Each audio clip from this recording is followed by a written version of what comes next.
Hi, welcome back to Body, Soul, and Spirit Connection. Here we have another week. This is part 2 from what we started last week on testing and trials. I'd like to just recap what we talked about last week. Again, my name is Eleanor. This is Star. Last week we were talking about the importance of having different kinds of physical tests. We're talking also in the body for us to be aware of what's going on with our body. And there are a lot of tests out there that are non-traditional that you won't really see at the doctor's office, but that will help you immensely. And Star went into some detail on some of those tests, and we'll get into some more of those also.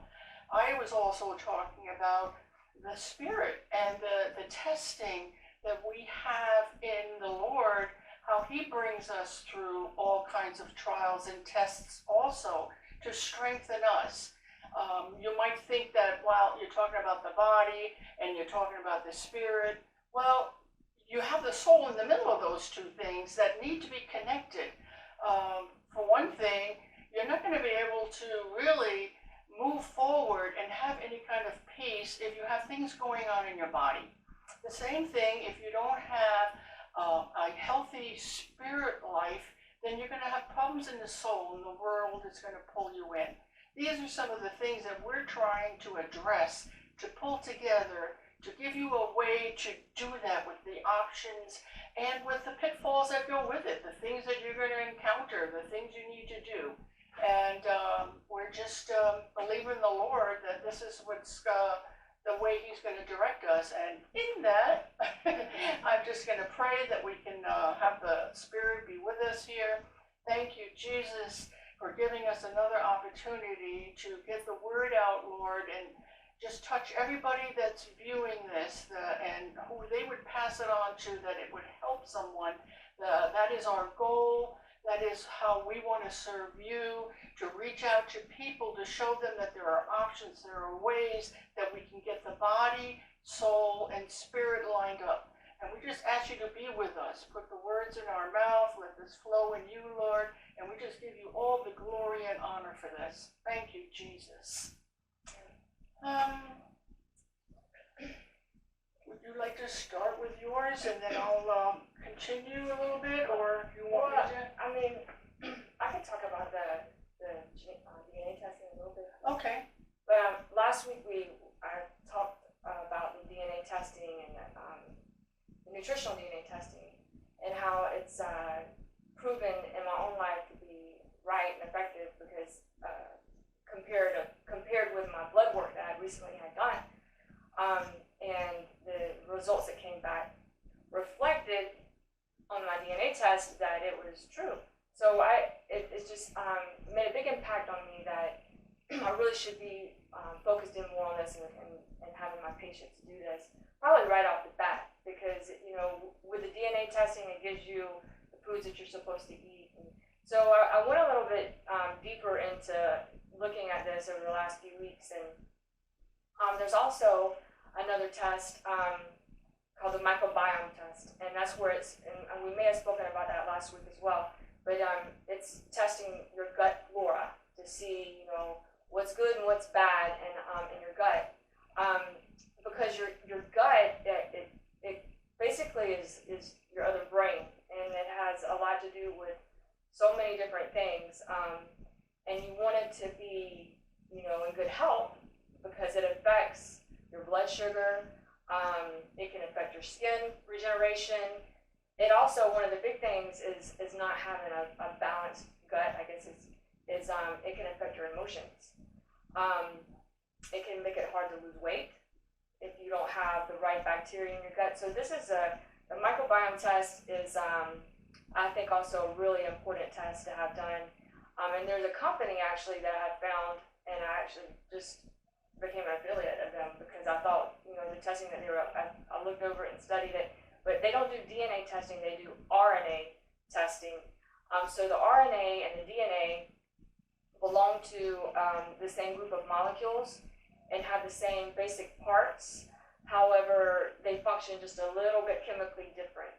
And so with this testing, it it goes in and tests your RNA, which you could just say it's your DNA, but it's RNA because of the chemical differences. It's called a different name, and I won't get into that because that could go on and on and on. But so they test the RNA of your gut, so you're sort of getting a little bit of both. You're getting, and so what they're Which is good. absolutely. Yeah. So you're just taking basically one test. I had taken 2 different tests, so you take one test, and when it comes back, and it's really neat how they got it set up like on an app, and it'll tell you which foods, like it has a big large base of different types of foods, and you're scanning through these foods, and it'll say like not for you, and then you like swipe left, it's like on a dating site, for you swipe right, and so it helps you pull up that app and see if you're thinking, should I eat this, according to my RNA or according to my gut, does my gut need this, and it'll say yes or no. And I thought it was really neat because convenience is huge today. There's so many different things out there, and I'm really focused in on this testing because I see how it's, I had the test done, and I and to be honest, just sort of said, oh yeah, that's cool, and put it on the shelf. But years later, 4 years later, I saw that I should have paid attention, and if I would have been eating that way according to and it's so cool how they can do that, Yeah, figure out what They your can do a test, taking some saliva out of your cheek, and you do the test, so that basically this test is mailed to you. You do the swab, and you send it back in, and then you get the results. And I can go over the results. I've gone over the results with patients, over the phone, virtually, and help them, with the plan. Because it is, you get it back, but there's a lot of things that you would have to change and manipulate as far as your diet goes, even myself. And we get so used to the same thing, and we talk about our taste buds, and I don't like this, or I don't like that, but you can change your taste. You can change your taste for things. You get used to it. And you can take the things that you like, actually, and that's why I call my program, basically, I do is called Flip Your Food, because you can take those things that you like that really are not that healthy for you or not good for you. And if they're in that DNA test saying that you can have it, we can flip it and we can make it healthy for you. Like I had pizza today, but it was healthy. It was very healthy. I made it, with high fiber flat bread, and so there's ways to change. To make it work. Yes, Yes. and that you'll enjoy it. You don't have to be a martyr to be healthy. Actually, when you start eating healthy and it tastes good, you're not going to eat less and less and less, or you want the things that are not good for you. So that's another test. You want me to go ahead and talk about the fast test? Yes. Please do. Finish it up. Yes. So as I was scrolling through the internet, and I came upon another test called GI map testing, and it's very similar in the DNA and RNA. However, it is like more mainstream. So doctors are utilizing this test with their patients. So this test, it's a different type of method that they use, and I won't go into the science of that. But if you wanted to look it up, it is. Let's see. I was gonna tell you which site to go to. You would want to Google GI map testing, and it'll take you to, it's only a couple sites that it's on there. But this is a stool exam, and you do it at home. Your doctor can order it for you. And conditions that you should use this test would be if you have autoimmune diseases, IBS, IBD, digestive, constipation, even brain fog, skin problems like psoriasis. There's a lot of people with psoriasis. Depression, anxiety, diabetes, issues losing weight. These are the types of things that you would want to try to get your doctor to write this for your GI map testing. And so it's more mainstream. And also found out that Medicare B, and we're still in the United States, but Medicare B covers that. So if you're on Medicare B, and your you can check with your insurance company to see, but it covers it completely. So I was like, wow. I bet a lot of people don't know, about this. And, I didn't. yeah, and it was like when I used to sell pharmacogenetic testing labs, and that's a different type of testing that tests for your medications to see how your body metabolizes meds. insurance paid full price for it. And then over the years, they start making different rules. And so, so if any of you have Medicare B and you would be interested in getting this test done, it's going to go in there and tell you all about your gut, the good, the bad, and the ugly. So it's something that's available right now. I don't know for how long, but it'll be something to look into and talk to your doctor about. Yeah, absolutely. What you were saying before with the DNA and your report and stuff, I mean, right now there are so many people that instantly say, oh, I'm gluten intolerant, I can't have gluten because this is the thing now. Right, Everybody, oh, gluten is bad for you. Well, you don't know whether it's bad for you. You're just doing it because everybody else is doing it and they're feeling better. And that also goes for other foods. You're cutting out things and lactose intolerance, and you're worrying about stuff you don't even know if you have it or not. Maybe you do, maybe you don't. These tests will show all that. They clear it all up. You have it right in front of you. You know exactly what your body needs and what it doesn't need and what you can do. And that would give you not only an awareness of yourself, it'll give you a foundation to move forward in taking care of yourself. I think we all need to do something like this. I wish it had been more known and more easily accessible for people, because this is pretty new for me. I've done something years ago called the blood typing testing for your blood type, what you should eat and what you should do. Well, that was interesting. I don't know how well that all worked or not. I kind of followed it somewhat, but it was telling me, because I'm an O, that I need to be a carnivore and eat a lot of meat. Well, I wasn't a big meat eater. I like grains, and the grains were the worst for me, so I'm like, oh, I don't know how this is going to work out at all, because it would have been a total flip in who I am and what I eat and what I do. So I just don't know. This seems more on. The blood typing is too broad. Yeah. I think it's way too broad, because I hear other people with O positive and O negative, and they're the same as me, and they're on a whole different... How can that be? If we're both O positive, right, like we are, and when we're doing opposite things, then this is not a very good test. It's a good, maybe basic outline.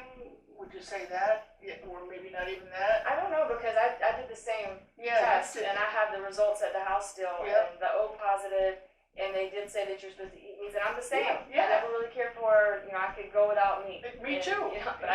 But the grains on the DNA test were allowed for me to have my DNA. Yeah. See, I don't know. I wonder. Yeah. See, that's why I want to do this. I'm curious now, because I think for me it would help me so much. I've gone through some medical stuff, and one of these days I'll get into that. But I have a lot of internal damage, especially to my pancreas. So for the last 10, 15 years, I've been diagnosed with type 1 and type 2 diabetes because they couldn't figure out what's going on.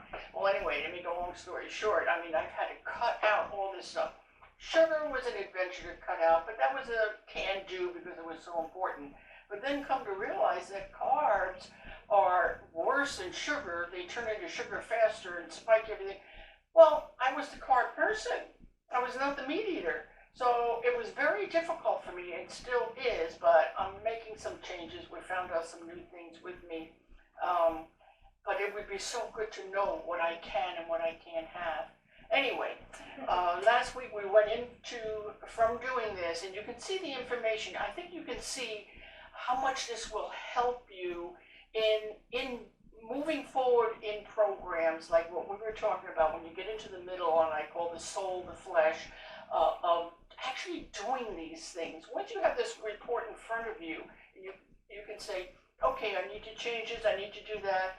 And like Star was saying, you can work with things. She can help you. She's going to have our links online. You can get to her anytime, and I'll just say one thing.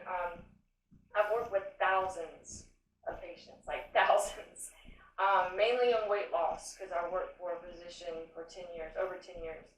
And there's not one person that's ever the same.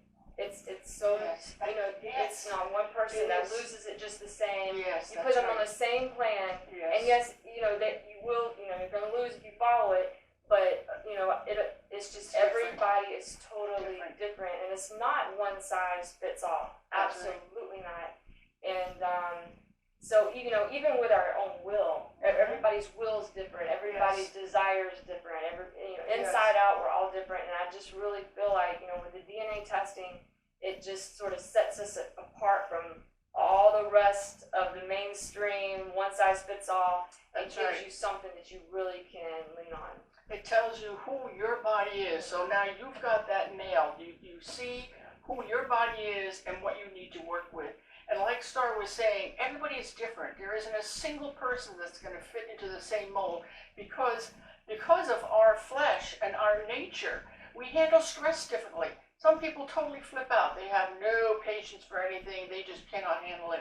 Any little thing, and they start getting palpitations, they get anxiety. Look at all the people that are walking around with depression. Look at all the people that are taking different drugs and pain meds and even aspirin and all this. This all affects you. This affects everything of who you are and how you can conquer these things. How you have goals now. We're setting goals. We're working towards setting goals. I keep going back to what you're doing because this is just so important to have this part of the body that we can now say it's under submission. I can do this. I know who I am. I know what I need to do. Now we need to work on our attitude and how we go about doing this. And this is where we started talking last week about exercising and how we need to press through and how we really don't want to do any of these things. And a lot of times we've gotten into the routine, and this is another thing that goes along with the trend. People don't want to bother. They'll sit around, play video games, they'll watch TV all day long. Oh, I can't get up, or my back hurts, or I don't feel like it. And you really do get into that habit of just kind of eating yourself to feel good. You use food for so many different things other than what it's really meant for. I was never heavy, and here I am, but I never was, and I always had the attitude that food was just survival.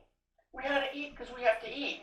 I never looked at food as gratifying for anything other than I had to eat. I mean, I liked nice stuff. I wasn't eating garbage, but it was never important to me. Now it is important to me. It's important to a lot of people. It's like what you think about all day long. What am I going to eat later after I just ate?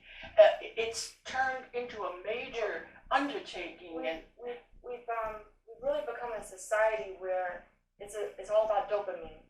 Whatever's making us feel good. Yes. Caffeine, Yes.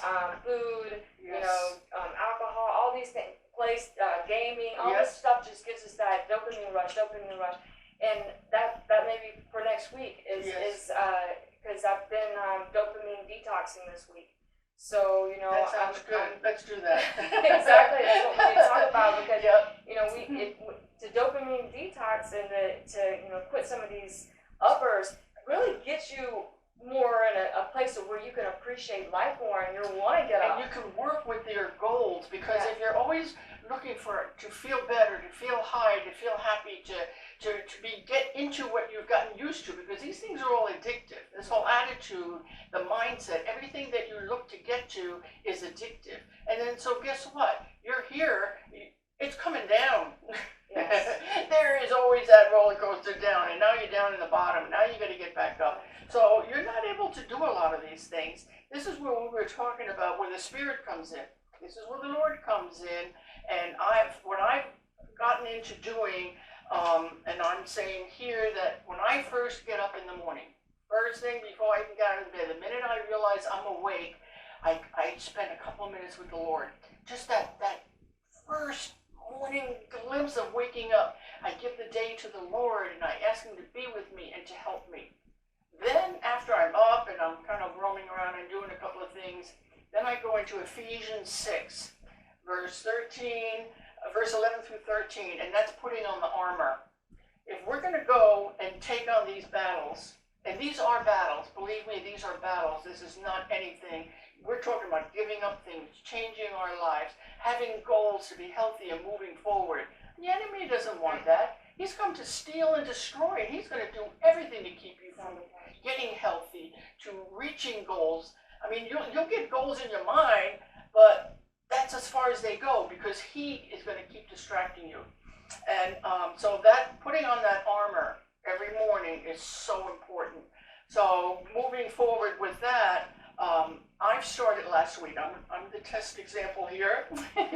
I started last week with what we were talking about. I started looking at my stuff and what the doctor said about the 5-mile walk, and I thought I was doing great with 1.5 to 2 miles with my dog who stops to sniff everything. So it's not even fast walking. But I realized and I pushed and I got to 3 miles. So I do the 3 miles, but and I've cut back on some of the things. I'm motivated because we're doing this. You need to have a motivation. You need to have something that's going to help you through this because the enemy's going to come against you. You cannot do this alone.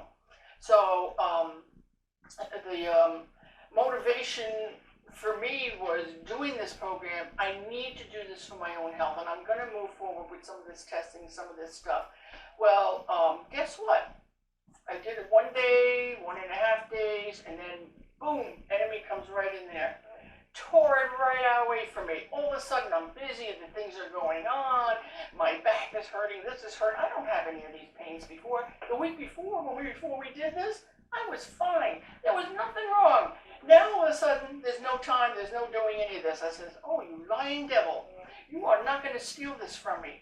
And that's what he does. That's what he does. So we need to find ways that will get us through these battles. And I know there's a lot of scriptures that talk about this. I'd like to leave you before we end here with a couple of scriptures that you could look up and see this for yourself. And we're talking about Romans. Read all of Romans chapter 7. There's so much there.